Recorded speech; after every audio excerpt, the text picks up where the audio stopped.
সাদিক হত্যাকারীদের দ্রুত গ্রেপ্তার ও ফাঁসির দাবিতে গাইবান্ধা রাস্তা অবরোধ করে বিক্ষোভ ও মানববন্ধন।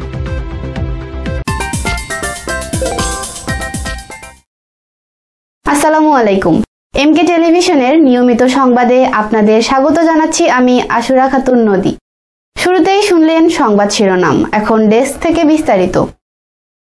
ফুলছড়ি সরকারি কলেজের মেধাবী ছাত্র সাদিক হত্যাকারীদের দ্রুত গ্রেপ্তার ও ফাঁসির দাবিতে গাইবান্ধায় রাস্তা অবরোধ করে বিক্ষোভ ও মানববন্ধন করেছেন তার স্বজন ও এলাকাবাসী এবং সহপাঠীরা। বৃহস্পতিবার দুপুরে একটি বিক্ষোভ মিছিল শহরের সুখ শান্তি বাজারে এলাকা থেকে বের হয়ে জেলা প্রশাসক কার্যালয়ের সামনে এসে রাস্তা অবরোধ করে বিক্ষোভ শেষে মানববন্ধন করেন। এরপর জেলা প্রশাসক কার্যালয় চত্বরে অবস্থান কর্মসূচি পালন করে। এতে বক্তব্য রাখেন সাজিদের বড় ভাই মোশাররফ জুয়েল, সাজিদের বাবা আকবর আলী, মা জুলেখা বেগম ও এলাকাবাসী নূর আলম জাহিদ কনক সহ আরো অনেকে। এরপর জেলা প্রশাসক বরাবর হত্যাকারীদের দ্রুত গ্রেপ্তার করে বিচারের আওতায় আনার দাবিতে একটি স্মারকলিপি প্রদান করেন বিক্ষোভকারীরা। উল্লেখ্য, গেল 19 এপ্রিল গাইবান্ধা সদর উপজেলার বল্লমঝাড় ইউনিয়নের কোমরপুর নিজ বাড়ি থেকে সাদিসকে ডেকে নিয়ে ফুলছড়ি গ্রামের সাজু মিয়ার ছেলে আকাশ পরিকল্পিতভাবে হত্যা করেন। এ ঘটনায় মামলা হলেও এখন পর্যন্ত মূল হত্যাকারী আকাশকে ধরতে পারেনি পুলিশ।